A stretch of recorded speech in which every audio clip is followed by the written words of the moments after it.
Hello दोस्तों, welcome back to my channel. कैसे हैं आप सब? आई होप आप सभी अच्छे होंगे, खुश होंगे और अपनी पढ़ाई कर रहे होंगे। मेरा नाम है प्रेला और मैं रहने वाली हूँ राजस्थान के चूरू ज़िले की। और मैं अभी जो तैयारी कर रही हूँ वो थर्ड ग्रेड एग्ज़ाम की तैयारी कर रही हूँ और साथ में ही डीएसएसबी और केवीएस के एग्ज़ाम की भी प्रिपरेशन चल रही है। मैंने बीएसटीसी की हुई है तो मैं लेवल फर्स्ट से हूँ और सीटेट का एग्ज़ाम भी मैंने पास कर रखा है, तो उसके अकॉर्डिंग केवीएस और डीएसएसबी की एग्ज़ाम की तैयारी कर रही हूँ। और जो रीट पात्रता का हमारा पेपर है वो 27 फरवरी 2025 को है और ये एग्ज़ाम मैं देने वाली हूँ या नहीं देने वाली हूँ वो बताने वाली हूँ। और क्यों रीज़न भी होगा कि मैं ये एग्ज़ाम है जो हमारा 27 फरवरी को वो मैं नहीं देने वाली हूँ। और उसके जो कारण हैं वो यही है कि जो पिछली बार जो रीट पात्रता था जो आजीवन था वो मेरा क्लियर है, वो मैंने पास कर रखा है। और उसके अंदर जो मेरे मार्क्स आए थे वो 123 मार्क्स आए थे।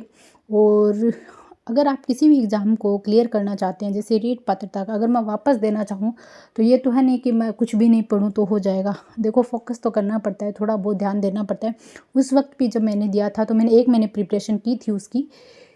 और अब मैं अगर इस एग्ज़ाम को वापस दूँ और 1 या 2 महीने इस एग्ज़ाम को दूँ, इतना वक्त अभी नहीं है मेरे पास, क्योंकि अभी केवीएस की वैकेंसी आनी बाकी है और डीएसएसबी की वैकेंसी आनी भी बाकी है। और उन दोनों का जो सिलेबस है उसके बारे में मेरे पास में ज़्यादा नॉलेज नहीं है, क्योंकि अभी तक मेरा जो इंडिया का जीके है वो कंप्लीट नहीं हुआ है।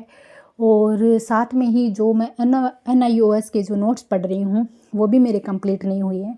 तो ये कारण होने की वजह से जो रीट का एग्ज़ाम है वो मैं नहीं देने वाली। साथ में ही जो अदर जो वर्क है मेरा वो भी है, मुझे अभी और भी काम है जो मुझे जनवरी फरवरी के अंदर शायद वक्त ना मिल पाए कि मैं ये एग्ज़ाम दूँ। और साथ में जो थर्ड ग्रेड की प्रिपरेशन है वो भी मेरी साथ में चल ही रही है। तो इस लिहाज से मैं जो हमारा रीट पात्रता का पेपर है वो नहीं दे रही हूँ। और थर्ड ग्रेड के अंदर मेरा सिलेबस 75% से अब हो चुका है, यानी 80% मैं बता सकती हूँ कि सिलेबस है वो फरवरी तक मेरा हो जाएगा। और उसके बाद में जो 20% में भी अगर रहता है तो वो विद्यालय विषय में 1-2 टॉपिक होंगे या 1-2 सब्जेक्ट होंगे जो मेरे रह जाते हैं। अदरवाइज जो 2 महीने में मैं जीके पूरा कवर कर लूँगी जनवरी और फरवरी के अंदर। और साथ में मुझे केवीएस और डी ट्रिपल एस बी के लिए भी प्रिपरेशन करनी है। तो अभी जो थर्ड ग्रेड की तैयारी मैं कर रही हूँ उसके अंदर मैं क्या पढ़ रही हूँ और कहाँ से पढ़ रही हूँ, तो देखो, सबसे पहले मैं पढ़ती हूँ करंट अफेयर। और करंट अफेयर मैं पढ़ रही हूँ मोमल की बुक से, जो वार्षिकांक के नाम से आती है उसी से। और उसके बाद में मैं लेती हूँ PYQ क्वेश्चंस या MCQ क्वेश्चन मान सकते हैं, पर उसमें ज़्यादातर PYQ ही है। तो टेस्ट देती हूँ मैं। और ये टेस्ट है वो मैं टेक्स्ट बुक ऐप है वहाँ पे मैंने परचेज कर रखा है। और उसी में से हाँ, ये ज़रूर बताती हूँ कि उनमें जो टेस्ट है वो ओल्ड टेस्ट है, यानी पिछली बार जो थर्ड ग्रेड हुई थी उसी के जो अपलोडेड टेस्ट है वो अभी तक है। उन्होंने बोला है कि जब हमारी नई वैकेंसी के बारे में सूचना आएगी उस वक्त के बाद में वो नई जो टेस्ट है हमारे वो अपलोड कर देंगे। तो मैंने उस वक्त टेस्ट सीरीज नहीं ली थी और अभी जो पुराने वाले टेस्ट है उन्हीं को मैं उन्हें उसी की तरह अटैम्प्ट दे रही हूँ। और जो क्वेश्चन मेरे डाउटफुल रहते हैं उनको मैं नोट डाउन करती हूँ और नोट डाउन करने के साथ में नेक्स्ट डे उनका रिवीजन करती हूँ, फिर अगेन एक दिन छोड़ के उनका रिवीजन करती हूँ। इस तरीके से जो मेरे टेस्ट वो चलते रहते हैं। फुल टेस्ट मैंने 3 या 4 दे दिए हैं और जो सेक्शन वाइज जो टेस्ट चल रहे हैं वो मैंने 10 टेस्ट दे दिए। तो इस तरीके से जो मेरा टेस्ट वाला है शेड्यूल वो भी चल रहा है।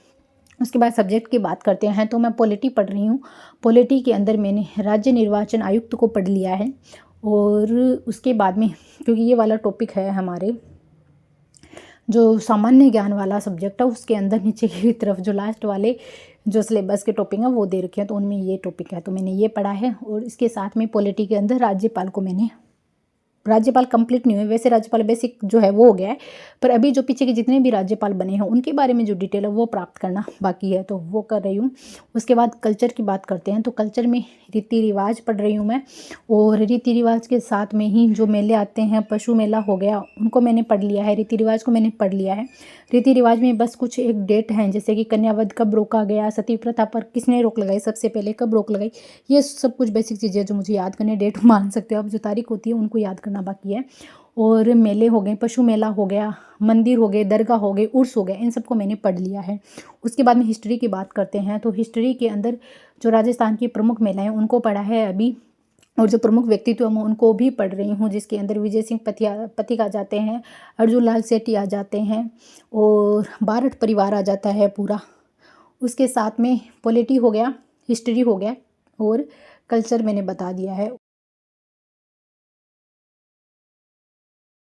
ज्योग्राफ़ी एक ऐसा सब्जेक्ट है जिसको मैंने शुरू करके बंद कर दिया, और अभी भी जब मैंने पढ़ा ज्योग्राफ़ी के अंदर, तो मैं खनिज पढ़ रही हूँ, और खनिज भी मुझे ना सबसे बेकार सब्जेक्ट लगता है ज्योग्राफ़ी में। खनिज कितना भी पढ़ लो ना, तो इसके नाम से जो याद होते हैं, और अदरवाइज ये कन्फ्यूजिंग होता है। तो मैं PYQ देखूँगी, उसके बाद मैं इसको कंटिन्यू करने वाली हूँ, और मैंने इसी में एक फटाफट रीडिंग लगा लिया। उसके बाद में मैंने झील पढ़ रखी है पहले से, तो मैंने झील भी जो स्प्रिंग बोर्ड के नोट से इनसे पढ़ी, और इस तरीके से एक मेरा दिन था जो 3rd ग्रेड के लिए, वो इस तरीके से बीता है।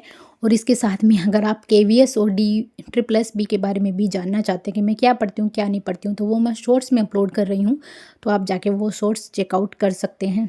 ये था हमारा डिनर, और उसके बाद में मैंने वापस पढ़ाई की, और इस तरीके से मेरा जो एक दिन है वो बीतता है। और मैं कोशिश करती हूँ कि 6 से 8 घंटे तक मैं प्रॉपरली पढ़ लूँ दोनों एग्ज़ाम को लेकर। तो आई होप आज का वीडियो आपका पसंद आया होगा। मिलते हैं अगले वीडियो में। Bye bye.